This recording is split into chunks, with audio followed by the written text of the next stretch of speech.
King Charles III.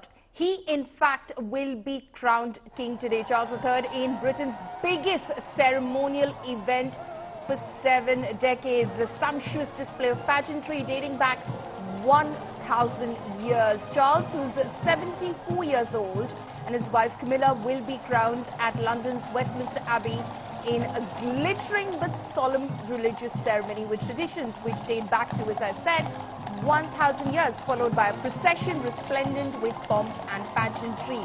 Charles succeeded his mother, Queen Elizabeth, when she died last September, and at 74 he will become the oldest British monarch to have the 360-year-old St. Edward's crown placed on his head as he sits upon a 14th century throne at London's Westminster Abbey. The royals were greeted by cheers of hip hip hurrah and God save the king as they greeted their well-wishers, many of whom had travelled from across the world. So those are the live pictures that we're getting right now from London. Charles III on his way to London's Westminster Abbey from Buckingham Palace, where he will be officially coronated as king. He, of course, is joined by his wife Camilla, who in fact is also going to be crowned at this very grand ceremony, which in fact the British have put out on display. As you can see, the streets are lined up with citizens who want to be, of course, a part of this historic moment. They want to witness this historic moment. Charles, at 74, will be the oldest monarch in British history. The tradition that is being followed, which is the official coronation. Remember, he assumed responsibilities as the leader of Britain after the demise of his mother, Queen Elizabeth, last September, but officially he will be crowned as king today.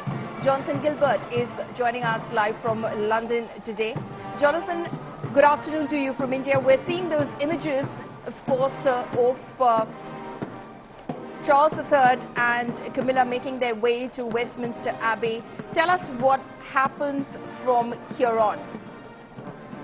Well, this is an ancient tradition that I'm sure you're aware goes back something like 1,000 odd years. Obviously, bits of it have changed and been modified over time, but the core ceremony is roughly as it's been for many, many hundreds of years. You can see these very high-spirited well-wishers and fans behind me. Actually, they're just on their way to watch the coronation on a giant TV screen around the corner from here.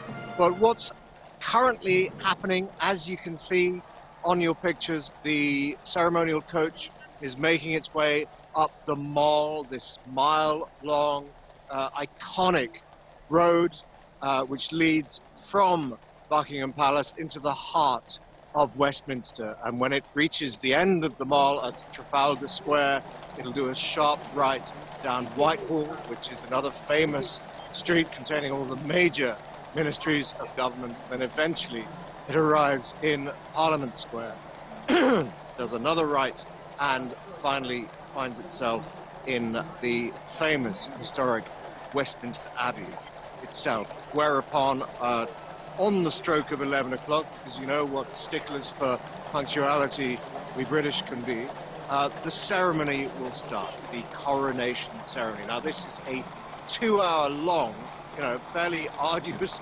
sounding ceremony, but it will contain many different factors indeed, both old, both anciently old, and also refreshingly new. There will be music, there will be newly commissioned music, there will be ancient hymns, there will be even Greek music to celebrate the life of Charles's father Philip, who was of course born as part of a Greek dynasty. And then we move on to the oaths. There will be a couple of ancient ceremonial oaths where Charles will promise to defend the Constitution. He will promise to defend the Protestant Christian faith, which is interesting because he's essentially obliged to do that. But at the same time, he has invited many members of other faiths, of all the major world religions, to join him in the Abbey as part of this ceremony, because of course he has long been an advocate of multi-faith societies. And then we will move on to various other parts of the ceremony. There will be an anointment where he will be literally anointed with olive oil, culled from the Mount of Olives in Jerusalem. And then finally the iconic moment of coronation itself, where Justin Welby, the Archbishop of Canterbury, will lower the crown onto his head. And then there will be a smaller ceremony immediately afterwards where Camilla is herself crowned queen. Right, yes. Anyway, I could go on, but you'll get the picture soon enough. Right. Jonathan, please stay on with us. Ravina Tandon, my colleague, is also joining us live from London this morning. In London, of course. Lavina, what is the sense you're getting from the ground? Of course, we can see those pictures of a lot of onlookers, well-wishers, and those, of course, very curious just to watch this once-in-a-lifetime, probably, event, who have gathered there and descended upon London. If you could probably give us a sense of the excitement on the ground. Just like the rain, people are just pouring in, and despite the rain, I would say, they are pouring in, and they just want to get a glimpse of history and be part of it, click a possible selfie if possible. That's why everyone wants to push themselves into a spot that can get them to a selfie moment of this history. And there are people who have come from all over. Actually, I met someone who's French, another Canadian, an Indian who's come from India. So there are all sorts of people. And let me just take you round slowly, and I'm across the bridge. Can you see these people? Yes. You can't ever see. There is no place to stand, and I had to come on the side thinking I'm going to fall down the Thames. Not possibly a very good thing at this moment. And so these people, of course, some of them want to get to the other side, but a lot of them are trying to get a tryst with history and a tryst with possibly a selfie, if possible. So yeah, there is a lot of excitement despite the rain, which is quite an amazing thing in itself. Right. Jonathan, I'll come back to you. Who are the privileged guests who will be seated inside the Westminster Abbey when, of course, the coronation ceremony happens? Who are the guests? Well, we've seen many of the guests actually arriving on those live pictures over the last 20 or 30 minutes or so. It's a stripped-down ceremony. When Queen Elizabeth was crowned in 1953, there were some 10,000 guests in total. In fact, there are roughly around 2,000 this time around. Obviously, major heads of state from around the world. Invitations would have gone out to all the major heads of state, with a few obvious exceptions, and most of them accepted, with the exception obviously of President Joe Biden, but he nonetheless sent his wife Jill in his stead. All the major heads of the Commonwealth realms from around the world. We saw many of those arriving from Jamaica and so on just a few minutes ago. We saw all the living current and former prime ministers, everyone from Tony Blair, Gordon Brown, David Cameron, even the short-lived Liz Truss arrived. But then there will also be personal friends of the royal family, even a sprinkling of television celebrities, and then some people, you and I would never have heard of, valets, equerries, pages, and people who are perhaps under the celebrity radar, but nonetheless have a connection with the royal family and a connection with the country itself. Right. Just again, for the benefit of viewers, of course, who are watching from outside of Britain, Jonathan, could this ceremony, because everyone, of course, knows that Charles has assumed the duties of his mother after her tragic demise, but could this ceremony, could it be explained in a way that this is a religious confirmation of that accession? this ceremony is many, many things. I think one should perhaps think about it as a continuum of history. Some elements of this ceremony literally go back 1,000 years to the time of William the Conqueror, and at the same time there have been many efforts to try and update it to reflect the reality of the modern multicultural Britain. For instance, as I said earlier, there will be a moment where Charles is obliged to declare himself as the defender of the Protestant faith, which dates from the era of Henry VIII, when he created that famous schism with the Catholic Church. Now, Charles, as we well know, he is a spiritual man. He's not necessarily a high Protestant. He has invited many other people from other faiths to join him.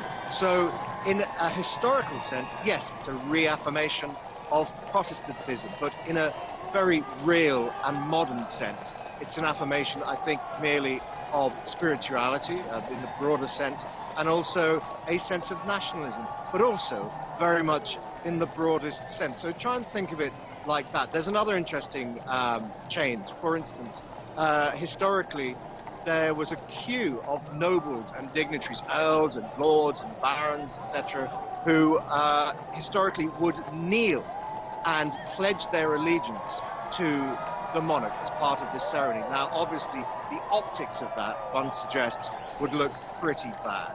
So they've scrapped that idea, and they've instead invited everyone, either those at the ceremony or indeed through their television screens, to declare their own oath of allegiance, should they so choose. So it's a movable feast, this ceremony. It's evolving, and it has evolved, and it will continue to evolve.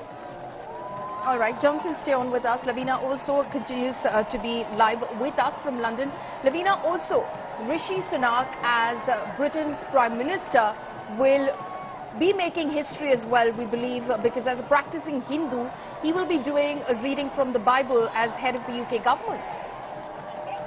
Yes, absolutely right. And apart from being Hindu, he's quite embracive of all the other cultures and what the duty involves. So yes, he's going to be doing a reading from the Bible indeed. And so the other 5 faith leaders will be have a little role. So they will make a small solemn procession, and they will go and sit themselves down, and in the end, after anointment and once he's crowned, they will be making a joint statement or reading a joint thing, just as an intelligence, like Jonathan said. And they will, the various leaders of the community, in which case will also present the king with a kind of token. So you can think of it like 3 wise men giving the story of 3 wise men giving the Messiah certain things. So there'll be a robe, there's a ring, there's a glove which is being given. So Lord Singh of Wimbledon will be giving a glove, the Hindu leader would be giving a ring, and so the Jew will be giving something. So there's just quite symbolic, and each one of them have a significance. So there is quite beautiful tradition, symbolic tradition, and an attempt to bring modernity and reflect the society, the multicultural, multi-faith society that Britain is and has developed into since last coronation in 1953. Okay. Also, Johnson, coming back to you, we believe that Princes Harry and Andrew, who will be attending the coronation ceremony, will have no role as such to play in the ceremony itself. Does that mean they've been left out in the cold?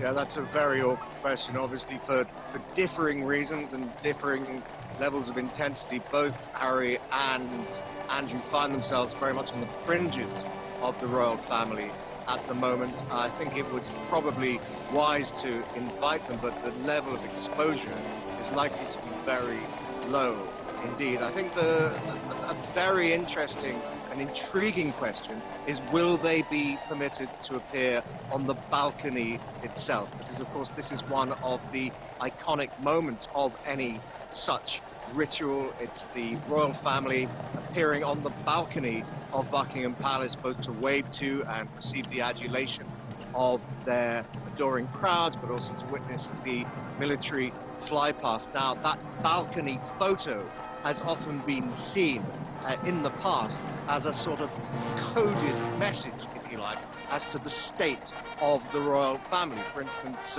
8 years ago, there were only 6 or 7 members of the royal family who appeared on the balcony, and there have been notable exclusions in the past. For instance, Andrew failed to appear the last time round, obviously, as he was enmeshed in this horrific transatlantic scandal. So will Andrew and will Harry be on the balcony? And if they are, where will they be positioned? Will they be standing front and center? Will they have been relegated to the fringes? I think that's a very interesting and intriguing conundrum, which will only be answered when they appear in about 3 or 4 hours' time.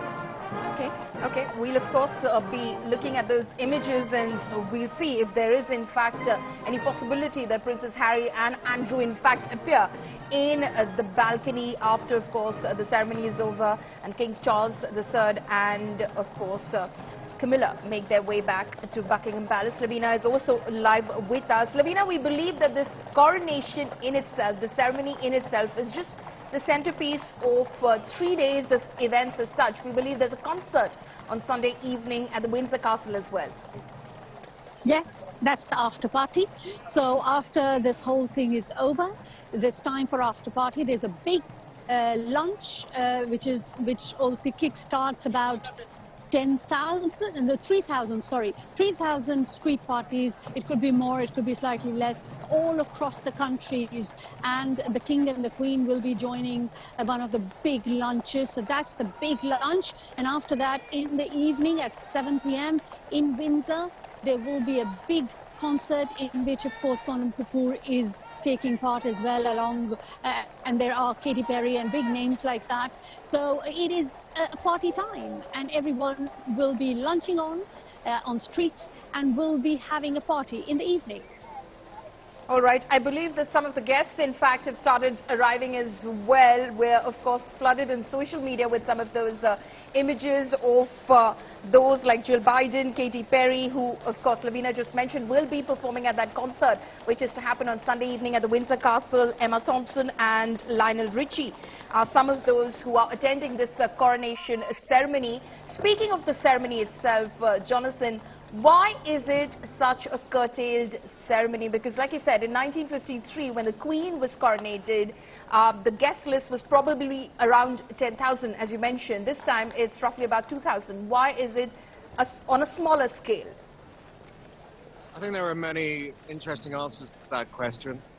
Prince Charles himself has made it very clear that he's in favor of what he calls, quote-unquote, a stripped-down monarchy. In other words, in the modern era, in the 21st century, largely secular area in which we live, there's obviously a threat to the existence of the royal family, not only from die-hard Republicans, but also just a general sense of indifference and lackadaisicalness about what the purpose is of a hereditary monarchy like this in the modern age. So he's hugely conscious of this, and he's hugely conscious of the criticisms that the royal family costs a lot of money, that all this pomp and ceremony is deeply out of keeping with the modern era. There's also this very real sense that this country, currently teetering on the edge of recession as it is, inflation running rampant, and a lot of people really